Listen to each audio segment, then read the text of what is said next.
There's this power holes. Comes down like this, nice and flat. And they hung out here, the natives.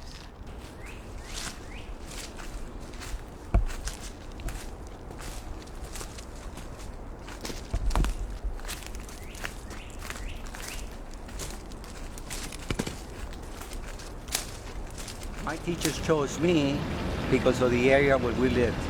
And they happened to know that in somewhere in this back corner there was a settlement of the ancient Tequesta. And the legend was that around here was the Fountain of Youth.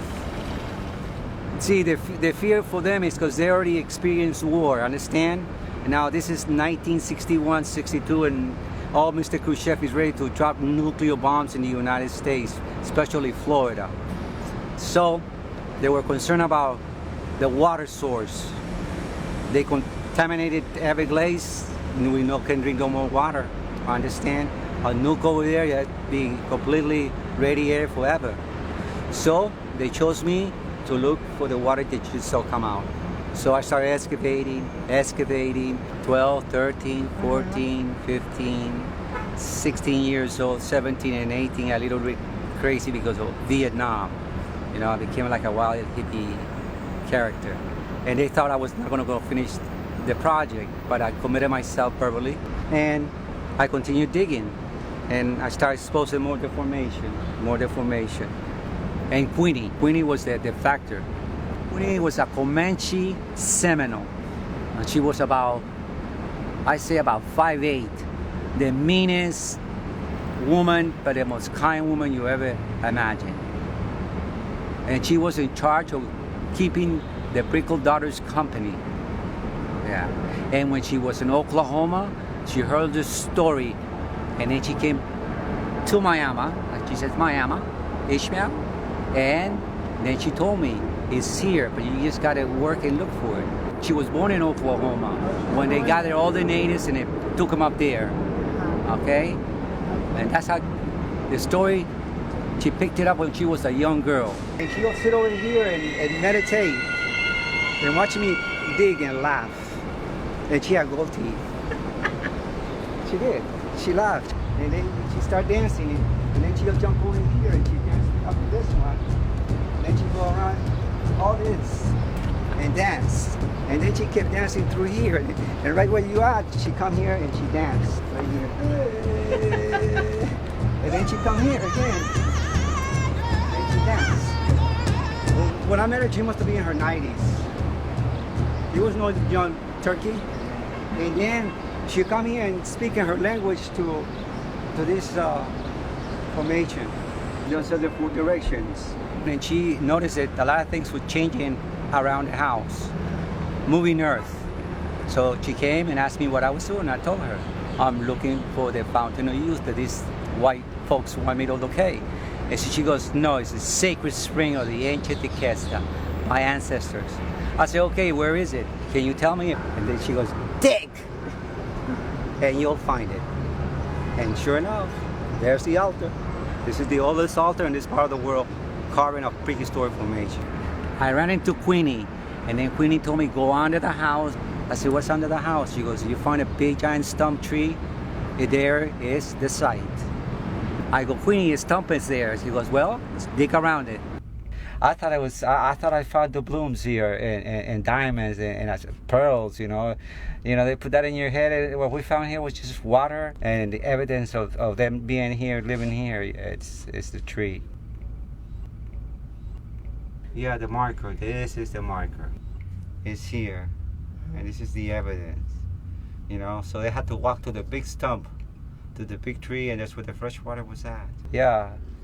They danced, they played, they ate around this tree. See, this was a ceremonial tree. Like the one we got outside where they do the fires over there, they do ceremonies around the tree.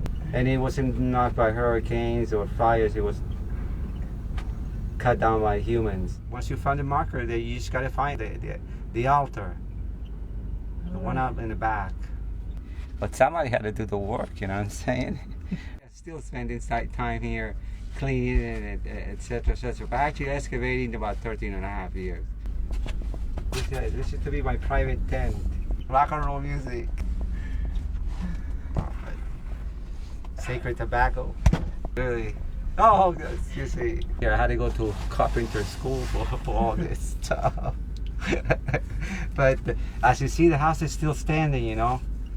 You just gotta lift it up in a UFO and see exactly what's underneath, you know what I'm saying? So it's like this is just like a mystery. What happened? Oh,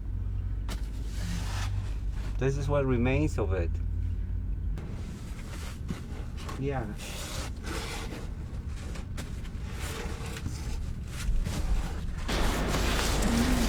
And this is the way we come out. The Pachamama's world. You walk to the tallest tree and you'll find the water. There was right here where you're at. There was a big Filipino mango. Hurricane Donna beat it up. It split it, left it half dead. Lightning hit it and split it. Then my father and I and my brother, we cut it and left the stump. So I told my father, can I start working in the back and take the stump out? Because I got a feeling something's there. And as I took the stump, the tab root, the water shut up. Beautiful, clear, clean water. The cork is here to plug it. The cork was right there. A cork, I seen him in Mexico, corks, and I know in South America, I watch natives, how they protected their water source, so no pollution gets into it. And what this was is when they had to leave, they put the cork, put the sand, and nobody knew that this was here. Okay, it's hidden. Ah, Wakatanga. The mango tree was on top of it, right here. Cork was there, and I just keep it, and I put it inside for many years. I used to play with ping pong balls. We tried to put it in here. And then the natives told me, Ishmael, we gotta put it now, the cork back, because we don't want no contaminations, all kind of stuff. The Great Spirit, the Great Wakatanga. We let it in ceremonies, we open it. Send your message to the UFO people. But over here, there's a vortex here in this area. Like they can suck you from space, you know, because you're right inside the vortex. Yeah, vortex, right here. So we are. Suck you can feel it, feel the energy of it. Once you're inside, it's like being inside the hurricane, you know, which is everything's quiet, you know.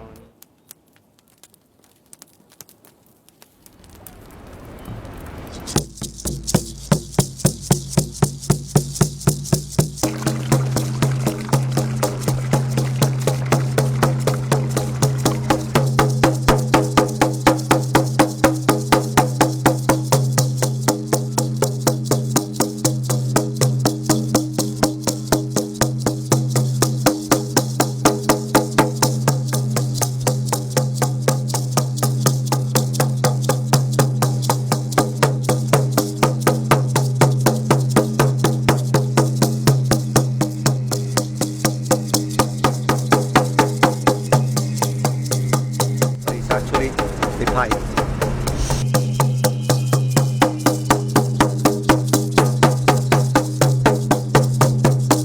Drilled for the hole.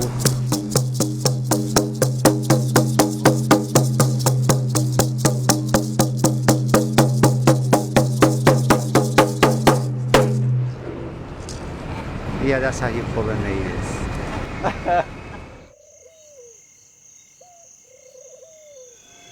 Queenie was the factor, because I said, God, how am I going to get rid of this woman, you know? And she got close to me and talked to me. And then, you know, I became her friend. We'd be walking to the bay, I'd bring her back, and one day they sold the place, knocked the place down, and she disappeared like the ghost. Never saw her again.